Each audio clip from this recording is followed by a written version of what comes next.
Farm runes, farm souls. What? Try fingers, butthole. Ooh. Shake your asses, trusty patches. Nope. Don't step to me in PvP matches. What? Furtive pygmies, big scrubs. Yeah. Invaders pulling up like thugs. What? Last chance, you wanna dance? I say hello to my big bleed lance. What's that? You still alive? Whole podcast based on vibes. Wow. Hello, everybody, and welcome back to the Furtive Pygmies podcast. I am Chris, I'm Eric. and today we're going to be talking about our most and least favorite moments in Elden Ring. Woo! It's not a Dark Souls episode, guys. For the first time on this podcast, we're talking about a game other than the original Dark Souls. I'm excited. I'm excited too. It's very, Honestly, very it's about exciting. time. Yeah. So I guess we'll kind of like a little bit of setup. Eric has been going through the Shadow of the Erdtree DLC for the first time. He never got a chance to play it. He's been playing it for the past couple of weeks. And how are you finding it? Oh, I'm finding it quite good. It's awesome. I love it. Last time I was getting my ass handed to me by Rolana. Eventually made it past her. And Now let's reiterate several others. that Eric went to Rolana because for those of you who have played Shadow of the Erdtree, there's kind of like two directions you can go when you start, and one is towards the big dog monster Chinese dragon thing, Yeah, I fought that thing way later. and the other is towards Rolana. You're supposed to do the big Chinese monster, big dragon guy first. I forget his name. Dancing lion. The dancing lion. Yes. Yeah. Did you get his head after you defeated him? I didn't get his head. No, But I Oh. did beat him on the first try, and I was very happy about that. Well, I'm sure you did because you had Because already I was defeated so Rolana. I was so over-leveled. Yeah. No wonder you were stuck on Rolana for so I long. was so under-skidooed, and then I was over-skidooed. When I play, just for the people who don't know, I played Shadow of the Erdtree before launch for review back when I was still working for Screen Rant, and I went to the Dancing Lion first and got when I defeated him, I got his head as a trophy. And so it's like a giant lion mask that is basically 3 times the width of your body.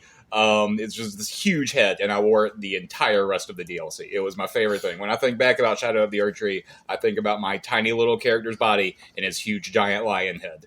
And it's fantastic. Oh, I had to kill your boy, Flyleaf Dane. Oh, my boy! I had to kill him. They all wanted to run me through. they all ganged up on you there at the end. The gang fought me. I love that. That's such an interesting moment that they haven't really done with NPCs. They do a lot of stuff in Elden Ring with NPCs that FromSoft has never really done with NPCs in any of their other games. I think some of those things will make our most and least favorite moments list that we're going to discuss here in a moment. But that's one of the coolest. Is just like I'm intrigued. How many people did you fight, and who did you fight in that big sand circle arena? I fought Hornset. I Okay. fought Needledick. And I fought Flyleaf Dane. Okay, and that's it. Yes. Okay, you didn't fight the girl. The only girl I fought was Needle Knight. Okay, I didn't fight anybody else. I only fought 3 people. depending on your actions throughout the DLC and the NPC like paths that you do and don't do. Are you talking about Redmane Freya? That fight, no. Oh, okay. That fight, I'm talking about the fight with all the NPCs in the sand circle. Yeah. Like, it can be so different. I've done Yeah. it 3 times, and each time it was very, very different. Depending on, like, who's on your side and who's on the other team and stuff like that. Sure. So it's very fun. It's cool stuff. It was pretty even for me because it was just a straight up 3-on-3. Okay, that's fine. It was Yeah. me, my mimic tier, and Onspach. Okay. Yeah. I love Onspach, dude. I don't know if I count your mimic tier as a 3-on-3. I mean, that's a 2.5 on. I do. My mimic tier's badass. He knows how to use all the items I'd ever touch.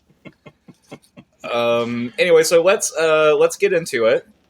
And we will be starting, as always, with our least favorites, going from 5 to 1 with our honorable mention, and then we'll move later in the show to our most favorites. So, Eric, your number 5th least favorite moment. So not your most least favorite, but something that you're just kind of like, this isn't great. Don't you just love the language we use? Yeah. It's like, not your most least favorite. Not your most least favorite. But your least favorite. Not your I honorable feel mention.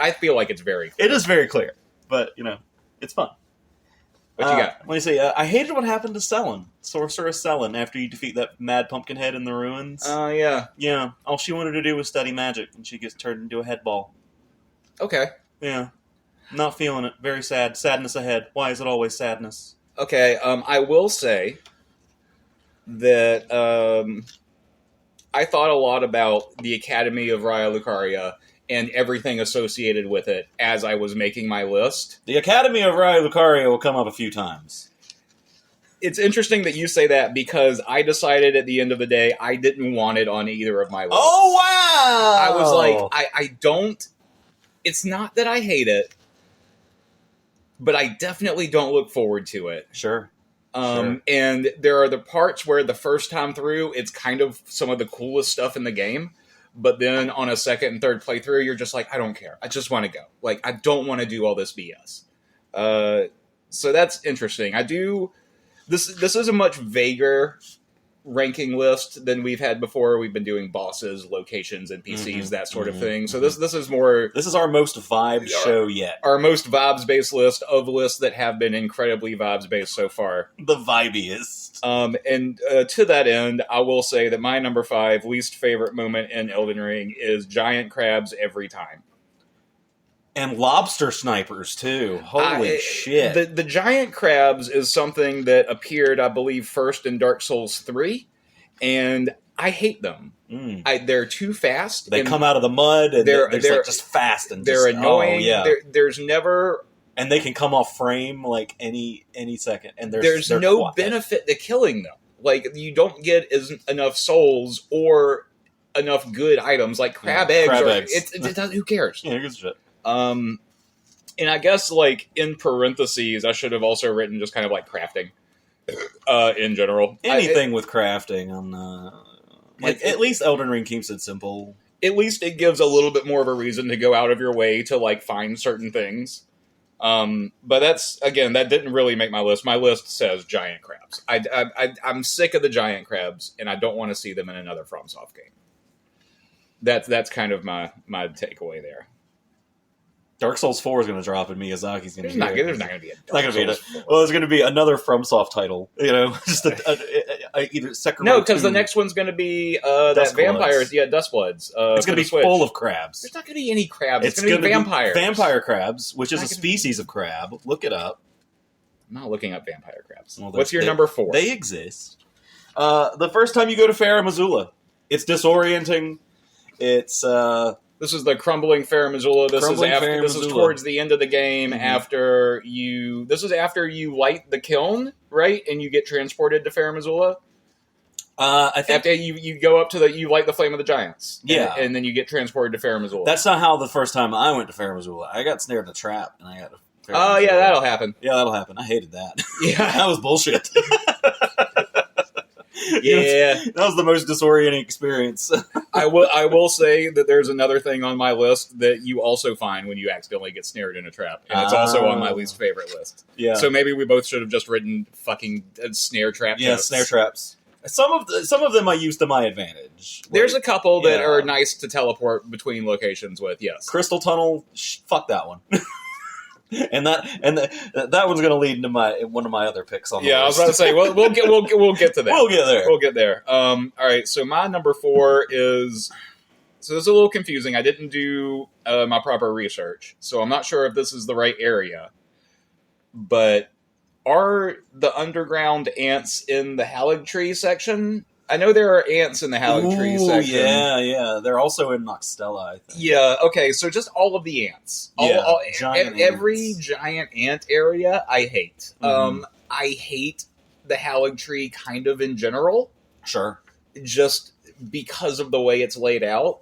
But the ants make it so much more frustrating to just, like, get through. Ants are very territorial. They're assholes. But specifically, I wrote down underground ants because those are the ones I hate more. The Haligtree ones are, like, you can avoid the majority of them and you can snipe a lot of them. The underground ants I hate with a passion. And it kind of like that whole area where you have to get around in coffins and fucking just get through all these weird ant creatures and overpowered normal enemies. I don't like it. It's not a good time. Not at all. So what's your number 3? Number 3? Rot Swamp Ruins Cum Shrimp. That's what I wrote. You want to explain that? Yeah, I will, actually. Thank you. You know the big shrimpy priest guys I do. Yes, with all the arms, and they street. fire the pest threads at you. Yes. Yeah, they shoot their load at you across from the stage and just destroy you and gang up on you, and they're dickheads. And I hate them, and I hate them, and I hate them. These guys are found all over the place. They're inside Crystal Tunnel. They're inside temples. They're inside ruins. They're all over Caelid. They're in the DLC. They're in the DLC. They're in the Scarlet Rot Lake. Did I mention that I fucking hate them? Yeah, I agree. I don't like those guys. I have nothing nice to say about them. Fuck the cum shrimp. I don't like calling them that. I do. Moving on. My number 3 is specifically what I wrote down is boring mines with rock enemies, but it does mean the crystal cave area. Like basically there are so many of. Okay, so I love Elden Ring. I've written thousands of words detailing many different reasons why I love Elden Ring and many of the things that I have an issue with it. Plug, go read my previous work, I guess. I'm not making money off of that. Don't go read it. I mean, you can if you want. Go read it. We need validation. I do not. I promise you. The thing about Elden Ring is that it is filled with so many things that I love and so many things that I kind of hate. And the repetition of certain things, like the little underground areas that you go into and maybe have a tiny boss battle or have like just a little bit of a fight with a bunch of enemies. That's those little caves that are usually hidden inside ruins, maybe behind like a false floor that you have to hit and open up. Those are copy pasted throughout the map. The mines that you go into that you find like in cliff faces and stuff that also lead down to like little boss fights and have all kinds of smithing stones and things you can use to upgrade your weapons and your armor. But it's like those are all just also copy pasted and thrown all over the map. The underground layers, with even the ones that are cool with the big lava flows and the big rolly dudes that like stick out and they spin around and they have the big grinder arms. It's really cool the first time you see it, but they're copy and pasted all over the fucking map. And it's like, I was one of those people who did not like The Legend of Zelda Breath of the Wild because I prefer handcrafted dungeons over copy pasted shrines. And in Elden Ring, I am very glad that we got so many handcrafted dungeons and cool areas and stuff that interconnects. But I would almost be happier if they took out all the copy-pasted other stuff and just made everything else that was there 15% more interesting. Like, I make it a tiny bit smaller. I would have been fine if Elden Ring was a tiny bit smaller. There's a lot of stuff that I feel like is just kind of fluff in Elden Ring, and the boring mines with rock enemies, like I feel like really epitomizes just the blandness that game can have. Like it's kind of almost the game at its worst, where it's just like, oh, I've seen this again. I'm here again. Guess I'll go down and fight. Oh, look, it's a ceremonial stone watchdog. Haven't seen one of these guys in an hour or two. Oh, he's got a scepter. No, he's got a sword. Oh, there's two. It doesn't matter. They're the same. It's a big cat. Yep. You circle or you hit it. It's fine. Throws crystal dart at it. Yeah. Yeah, you're fine. So that's my number 3. I would be pressed to find a mod that would just like procedurally generate dungeons as you go through them. Like you would just start in a dungeon and then you would end up and then you maybe choose a power up. Like if someone had done a different version of this, like an actual dungeon crawler Elden Ring where you don't actually step outside, where it's not like an open world, it's more of a linear experience. Yeah, I think that would be a lot of fun because I like going through dungeons. Absolutely. If you can kind of like connect it up to where you immediately after that starting area end up in like, what is it, Limgrave Castle or whatever, and do all of that, and then from the exit of that it goes directly into like a tower, and you do the tower, and then after the tower it's like the academy, and then it just links up like that. That would be fun. Yeah. We'll put a pin in that, and maybe we'll come back to that idea at some point. Number 2. Oh, the fingers.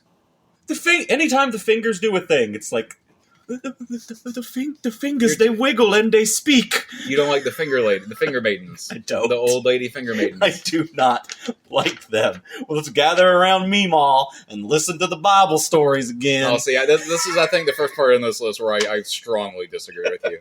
I think it's very silly and it's very fun. Because then you have the visual of like 2 disembodied fingers that are just like, it's like you get a couple of runes, a couple of great runes, and the fingers are just like the fingers, they stand. But I get it, like, fingers. You play games with your fingers. You think that's what? I don't think that's what they're going for. It's like it's because it's a whole hand metaphor. It's direct allegory. Like you can interpret it any way you want. There's the 2 fingers and there's the 3 fingers. Yeah, the frenzied flame fingers. Yeah, and then when you go meet them, they curl up around. Oh, I should have put that on my list. When the frenzied flame fingers curl around your back and then they burn you and you get like their tattoo of their hand. You get the fingerprints. No, the fingers are cool. I disagree. Okay. I strongly disagree. I think it's very dumb and it's very silly. And because every single person in this game takes it so incredibly seriously, I think it's hilarious. I think it works and it's fun. And you're wrong. Okay. Hot takes. Now, to a real least favorite moment. Fucking Underground Scarlet Rot Lake. Yeah, with the cum shrimp. Yeah, fuck that place. But because of the Scarlet Rot. Because of the Scarlet Rot Lake. Like, no, it's there's Scarlet Rot and cum shrimp. It sucks. Stop saying cum shrimp. Oh my god. The Scarlet Rot Lake is Miyazaki's largest poison swamp he has ever created. It's his baby. And while I'm very happy for him, I guess, I don't want it. I'm done with it. You proved whatever point you're trying to prove. I'm done. I am past the point of caring about giant poison lakes. Like it was a joke. It was funny. At this point, it's like Miyazaki putting a poison swamp in a video game is the same thing as Tarantino showing feet on screen. Miyazaki also in defeat, though. You don't know that for sure. I don't think see the look I'm giving Chris right now. I don't think the look you're giving me is going to translate to the podcast audience. See, now that's a list worth doing. How many Dark Souls female characters don't have shoes on? It's a fair number of them. Is it? Mm-hmm.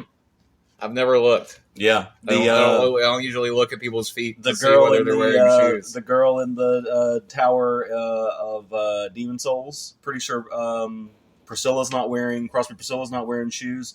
Guinevere, she's half dragon. She's not a shoes. Woman. Guinevere is dressed in like a provocative garment on purpose and no shoes. Well, she's laying in her bed. Why would she be wearing shoes?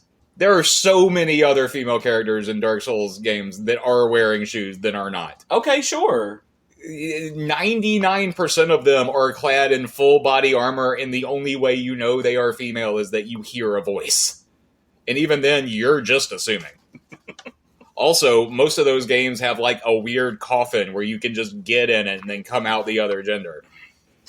Without shoes. That was my number 2. Okay. So, your honorable mention. My honorable mention? Oh. For least favorite moment. See, we're about to bring down the tone of the show. Good. I think it needs to be. I know you do. All right. The Blide fight. The what? Blide fight. I hate having to fight Blide. Oh, the big dog person. Yep, Wolfman. I loved you. You made me love him. You made me fight next to him like a brother. You made me quest with him. And then I had to fight him. Fuck you for making me feel things. I don't remember fighting him. You have to do it for Ronnie's quest. Oh, that's probably why. Yeah. That was what I did with my first playthrough, Age of the Stars. I did not, again, playing the game before launch, because I also reviewed the base Elden Ring game for work. Mm-hmm. Vare was much more harsh in that previously unreleased version. Yes. It's like, you're maidenless. You ain't got no bitches. Go die in a ditch. ditch. He was. Yeah. He fucking useless piece of shit. Yeah. There were a lot of things that were... One of my constant like annoyances is when like you see people talking about like how game journalists can't play games, and it's like, motherfucker, the amount of these games that I have played to and had to beat before fucking Googling exists for a video game. Mm-hmm. Like, get through any Dark Souls game and like actually play it and complete it without the internet. Blind, totally. Mm-hmm. It is a chore. And also, and then the game comes out, and then they nerf a bunch of stuff, and it's like, well, this fight that took me like 3 days, it's just not even as hard. Pre-patch Radon? Fun though. I'm not gonna fight that man. He's a good dude. I didn't want to. I liked him, but he goes feral and shit, and he kills Roni. Yeah, tries to kill Roni. Sure, yeah. Whatever justification you want to put on yourself. I didn't like it. It was him or me. My honorable mention for least favorite is all of the octopus monsters on the beaches. I actually like them. I do not. They're not fun to fight because you can only do damage to them like right there in the center. love that they will literally eat themselves to regain health. It's wild. It's so fucking cool. They're just strange. I don't like. They make me uncomfortable. That's all. All right. It's not a big like. It's Sure. It's an honorable mention. All right. Your number one. The number one? Number one least favorite moment in Elden Ring. Gideon's a dick. Gideon is a dick. Gideon is a dick, and it's pretty telegraphed, too. Like, the first time you meet him, you're just like, I'm gonna have to kick your ass, aren't I? Yeah. He's wearing the armor of the type of person that'd be like, oh, I'm gonna fight this. Yeah. Fucking know-it-all. Nerd. Shut up. Go outside. Not very nice to his daughter. No, his adopted daughter. Yeah. Using her. All right. But he does make sure that she does not ingest Celivis's potion if you give it to him. True. So you got to give him that. He's still a dick. It's interesting that all of your, or not all, but a lot of your points are like plot related points. I think that's interesting. Does that also follow through on your most favorite list? Is there plot relevant things there? There are plot relevant. Okay. It's just interesting is the way that we kind of like, because when we were making our list, I very specifically, like, Eric has been playing through the DLC. I have not. I meant to. I got busy. I did not. And so I'm just doing this off of like straight memory of like what I can remember. Well, I'm trying to stay away from the DLC. Like, there's no, there's no reason to, but I've got a couple DLC. I've got things that are. We'll get there. My number one least favorite moment in Elden Ring is inverting that tower and then having to go all the way back through the tower. Oh man! While that dude is throwing magic missiles at me from across the way. Oh yeah. And I hate it. I hate that moment so much. They're literally, I think, like on my PlayStation 5, which I remember is the last time I was playing through the base Elden Ring game. That is where I stopped. I'm just like, I don't want to do this again. It's not fun. Like, I hate the inverted tower so much. And I don't really even remember why I was doing it. Like, there's Elden Ring is such a massive game that it very much, you have to kind of be in it when you're playing it. And so you can't just hop back in a year later and be like, oh yeah, what was I doing? Mm-hmm. Because there's no telling what you were doing. I hate all of that. Like, I don't like Ronnie's Quest. I don't think it's fun. I don't think it, like, I do think it's a good ending. It's a cool ending. I think it's one of the best endings. It is one of the best endings. I don't think it's a fun quest to, like, actually perform. Yeah, because you have to kill Blythe. That's another reason. But you just got to do all these ridiculous steps, and inverting the tower is one of them. Yeah, that is a pain in the ass. And I hate it. Mm-hmm. So. A farm runes, a farm souls. What? Try fingers, buttholes. Ooh. Shake your asses, a trusty patches. Who? Don't step to me in PvP matches. What? Furtive pygmies, big scrubs. Yeah. Invaders pulling up like thugs. What? Last chance, you wanna dance. I say hello to my big bleed lance. What's that? You still alive? Whole podcast based on vibes. Wow. All right, now time for our most favorite moments in Elden Ring. Eric, your number 5 most favorite. The loathsome dung eater. I just like it when he shows up. Say that normal? The loathsome dung. The loathsome dung eater. Yeah. Yes. From the minute you meet him in the introduction. He introduced so incredibly strangely. Awesome. He's on the gallows, and the hype man is hyping. He is hyping that man. And you know what? He shows up at the round table hold, and he's a cursing, and he's abrasive, and he's rough. But I just want to hang out with him. I still want to hang out with him. It seems like he would smell bad. Yeah. He eats poop. You get used to the smell. Yeah, okay.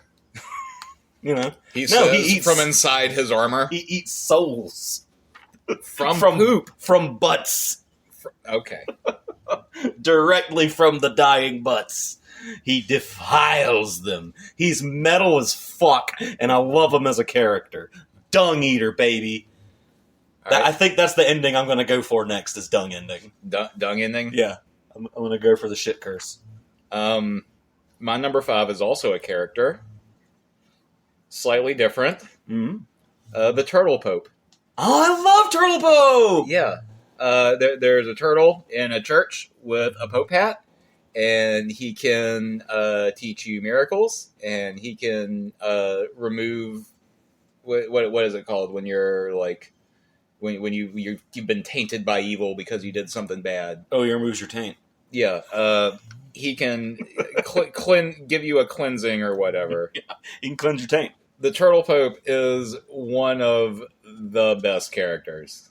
And yes, again, going back to I played this game before anybody else did.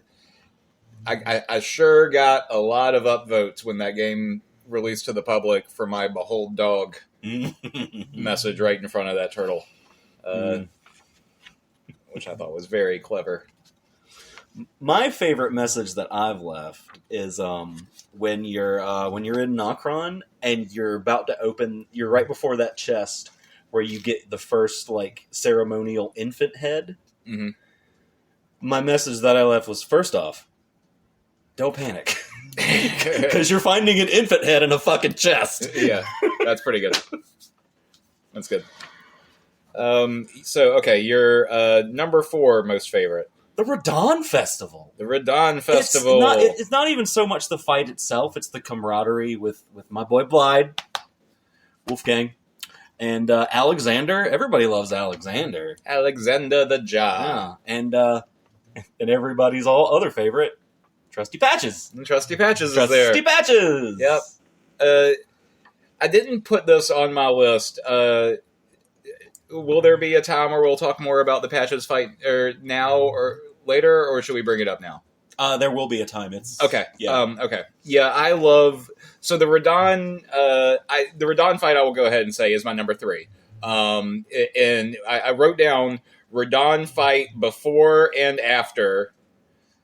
specifically because yes, the festival, and then the camaraderie after the fight where the battle is over and you're kind of like picking up the pieces with everyone who survived, I think is one of the coolest things that, and it hasn't really, that was the first time in any FromSoft game where a battle finished and your summons, your NPC allies were still there. They did not just disappear into the ether. You can talk to them about what just happened.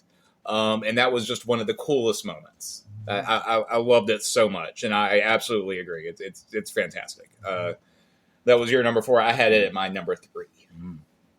Pretty close to aligning on that one. I love it. And then the comet shoots down. Oh, it's so good.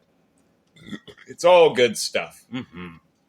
So I'll say my number 4 is the giant jar in Caelid in front of the Colosseum who makes you summon the 4 like warriors and battle them one by one. Mm-hmm. I just think it's a neat place. I think it's fun. Like it's you're going over there, you see this giant Colosseum that you like don't have access to.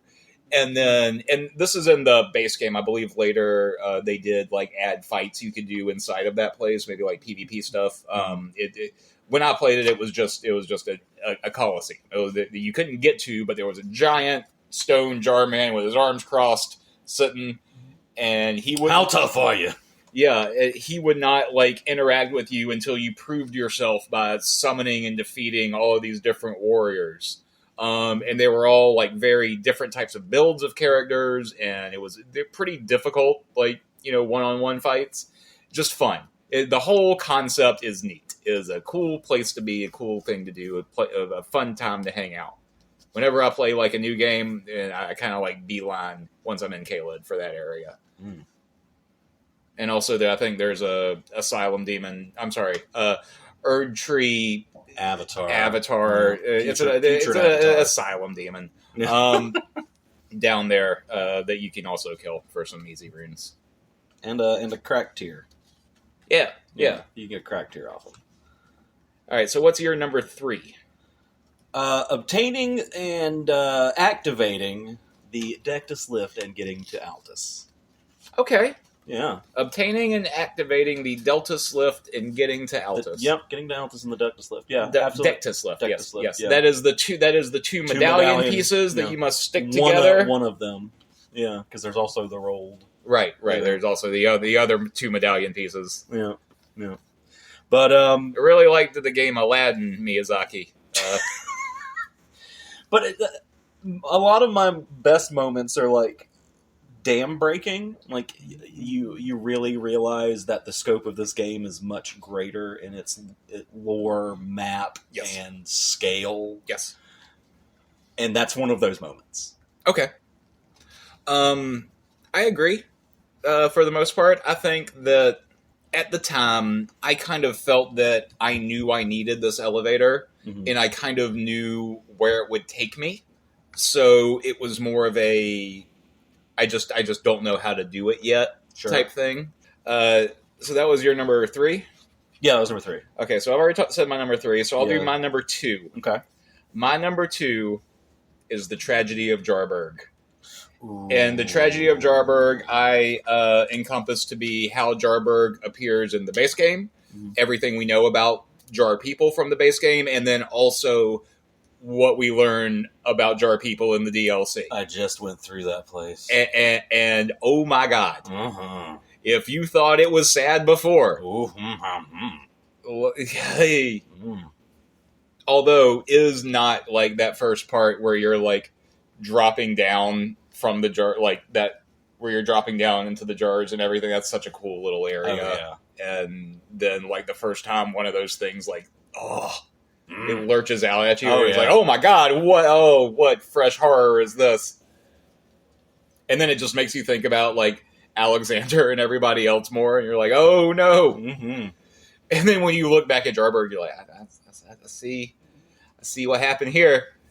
This is not good. This is bad juju. It just makes me hurt on a visceral level. Yeah, but it's like for that. It's kind of really the only story focused thing that I have on my list, whereas a lot of yours have been story-focused things, but that one, for whatever reason, really does, like, even when it comes to, like, the little tiny ones that explode, like, I feel something when I see the jar people.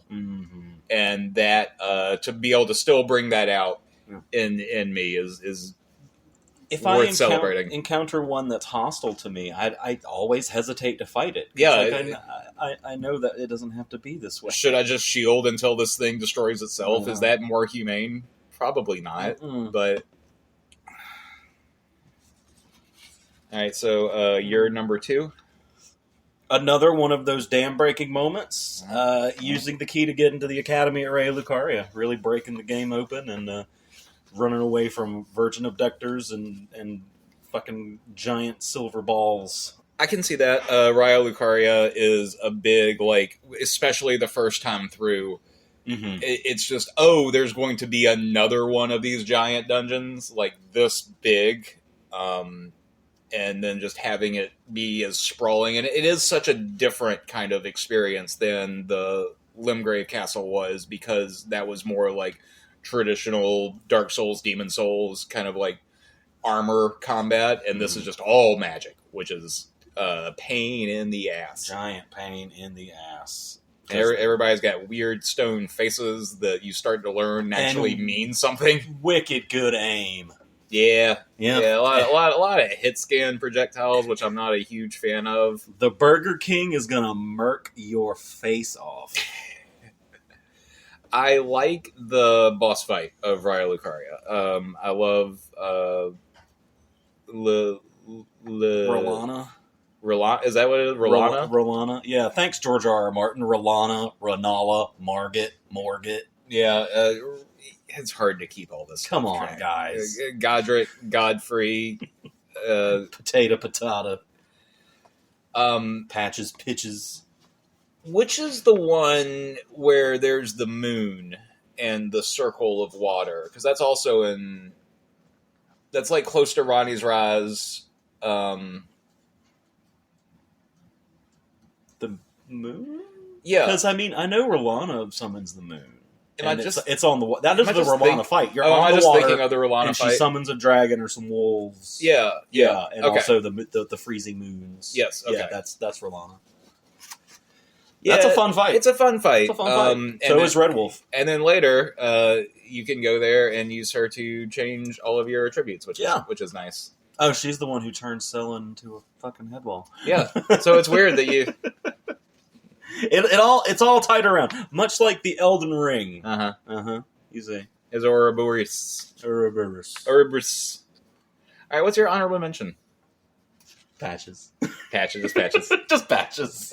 Anytime Patches shows up, it's a good time. I love Patches. One of the more interesting uses of Patches, where you actually you get a little bit of a boss fight at first, and then you have to have the wherewithal to stop hitting him. Mm-hmm.